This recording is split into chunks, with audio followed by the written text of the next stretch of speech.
हरिओम तत्सत। आज के प्रकरण में हम आपको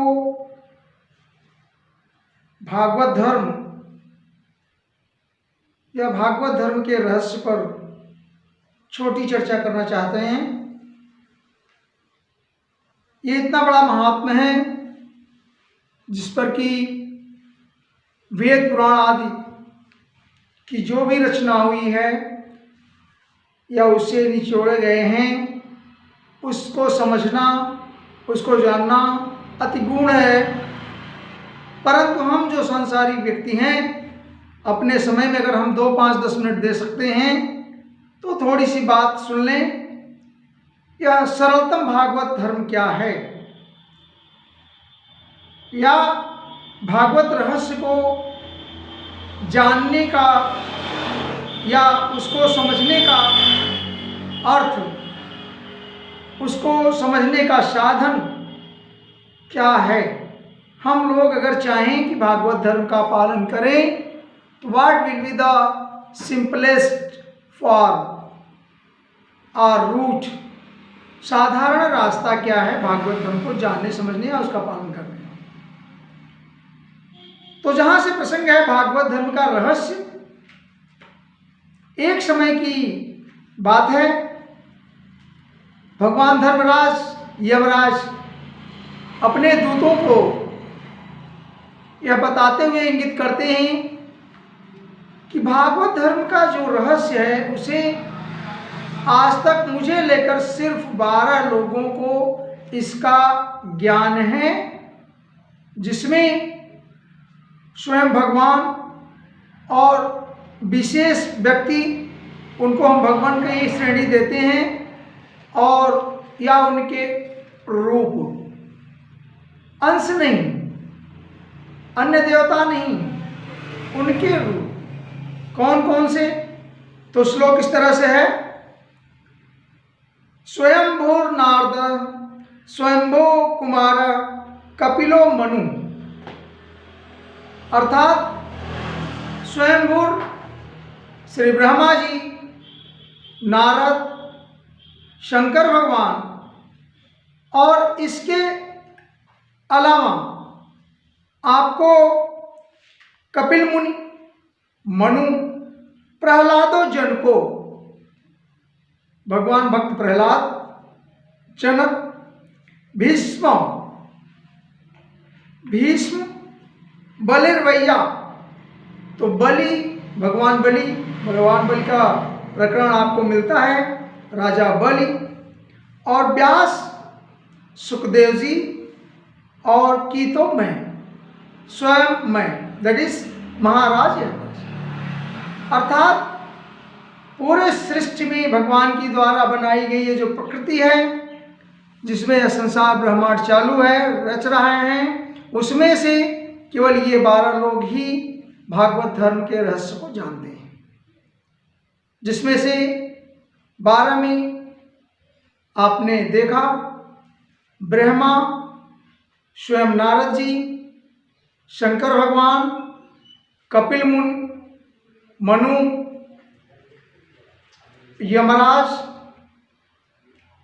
बलि महाराज, और इस तरह से भीष्म और जनक, ये सभी 12 लोग सुखदेव जी सहित भागवत रहस्य का ज्ञान रखते हैं। बियॉन्ड दैट, और इन लोगों के अलावा शायद कोई नहीं।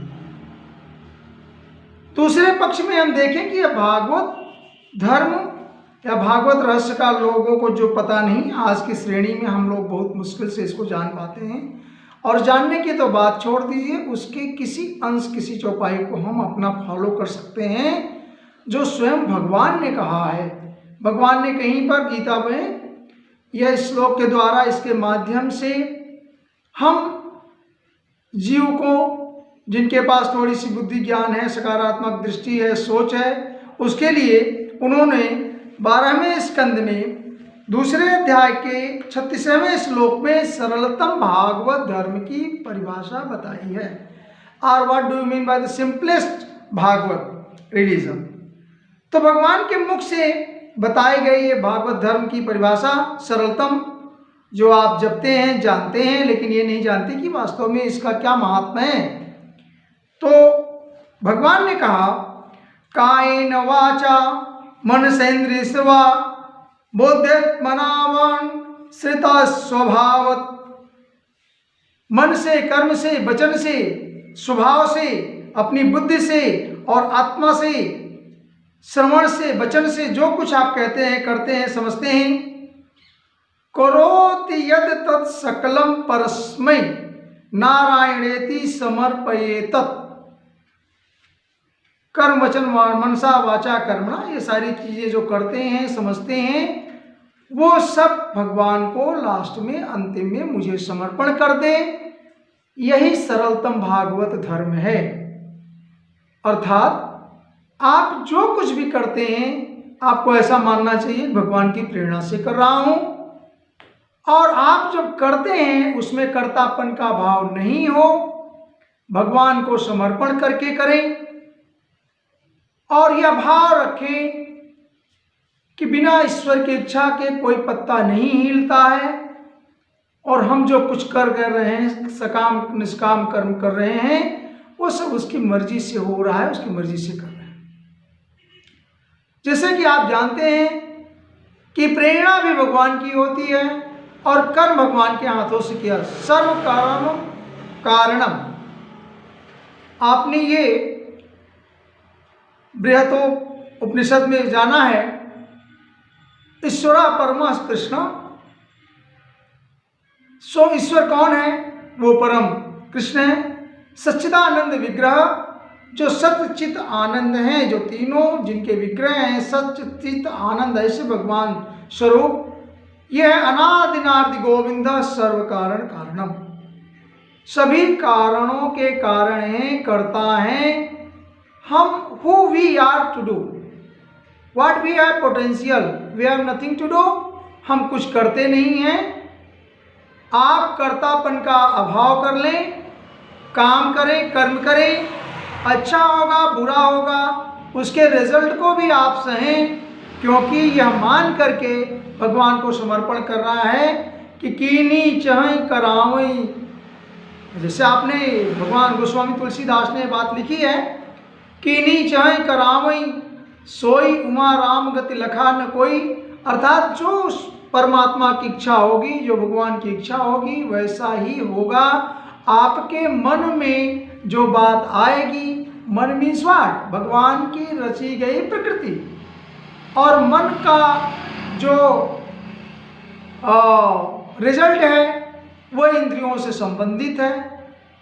मन का विग्रह होता नहीं है, तो आपके मन में कोई भावना बनती है जिसके कारण आपको पता हो, जिसका मोटिवेशन, प्रेरणा, या जो आप कहते हैं श्लोक प्रचोदयात, माने उसकी इच्छा से, उसकी प्रेरणा से कार्य काम हो रहे हैं। तो कीनी चाहे करावई सोई सर्व कारण कारणम, ये सारी बातें ये सिद्ध करती हैं कि आप कर्ता नहीं हैं। आप कर्तापन का अभाव रखें और मन, वचन, क्रम या कर्म से जो कुछ करते हैं, मनसा वाचा कर्मणा, वो सारी चीज मुझे समर्पित करें, क्योंकि nothing is there without me. मेरे लिए कुछ मेरे अलावा, कहीं कुछ मेरे से अलग, मेरे से परे, परमात्मा से परे संसार की कोई चीज़ नहीं है, क्योंकि उसी की प्रकृति है, उसने प्रकृति सृजित किया है। क्योंकि उसने संसार परमात्मा में, परमात्मा ने जब प्रकृति, जो संसार को रचने की, सृष्टि को रचने की इच्छा करी, तो उसने प्रकृति पैदा करी सर्वप्रथम, अपने ही रूप को प्रकृति बनाया, और प्रकृति में ये माया है। और माया के सृजन से, अभी आपको मैंने पिछले लाइव स्टेटस में बताया था कि माया से शरीर का निर्माण होता है और आपकी ग्रंथियां बनती हैं, या साइंटिफिक देखते हैं तो जो आपके अंदर हार्मोन्स हैं वो सब माया से रचित गए। तो कहने का मतलब ये है कि जो ईश्वर की इच्छा होती है, जो उसकी प्रेरणा होती है, वह आपसे बनता है, वो आप करते हैं। कीनी चाहे करावई सोई सर्व कारण कारण। तो कहने का मतलब आप करना चाहते हैं, प्रेरित हैं, करिए। अब आप ये सोचें कि हम कर्म नहीं करें, क्योंकि कर्म बंधन से गीता में भगवान कहा है कि कर्म बंधन में आपको जुड़ना पड़ेगा और आप कर्म करते हैं उसका रिजल्ट भोगना पड़ेगा। आप सुंदर कर्म करते हैं, अच्छा कर्म करते हैं तो अच्छा कर्म का माने आपको रिजल्ट, आपने सत्कर्म किए हैं तो आपको कहीं अच्छी जगह पैदा, किसी अच्छे परिवार में आपने जन्म लिया, उसका भोग करेंगे, देवता बनेंगे उसका भोग करेंगे, सत्कर्म का फल मिलेगा। उसी तरह से सिमिलरली अपोजिट साइड में आपको दुष्कर्मों का भी परिणाम मिलने वाला है। अब भगवान ने एक जगह बचाने के लिए आपको तो इसमें कह दिया है भागवत धर्म सीधे कि अगर आपके अंदर कर्तापन नहीं है, अगर आपके अंदर कर्तापन नहीं है और आप सब भगवान को समर्पित करते हैं अच्छा बुरा, तो आप कर्म बंधन से मुक्त होते हैं। कर्तापन का अभिमान होने के बाद आपको कर्म का दोष लगता है, आपको उसका रिजल्ट भोगना पड़ता है, लेकिन आप कर्म से भी अलिप्त रहें, उससे भी वैराग्य रहें, उसके लिए ही उन्होंने कह दिया कि मनसा वाचा कर्मणा, या फिर उन्होंने ही अपने श्लोक में कहा, भगवान ने खुद कायन वाचा मन से निर्वाह बुद्धत मनावा प्रकृत स्वभावत करोम यद सकलम परस्मै नारायण इति समर्पया। तो ये जो नारायण है, नारायण को सब कुछ अगर आप समर्पित कर देते हैं, सब अच्छा बुरा भला कीनी चाहे कराओ सोई समझ करके, या आपने जो कुछ किया जिसका रिजल्ट मिला नहीं मिला, वह कर्म करने के पश्चात आप भगवान को समर्पित कर देते हैं, क्योंकि उसकी इच्छा से ही संसार चलता है।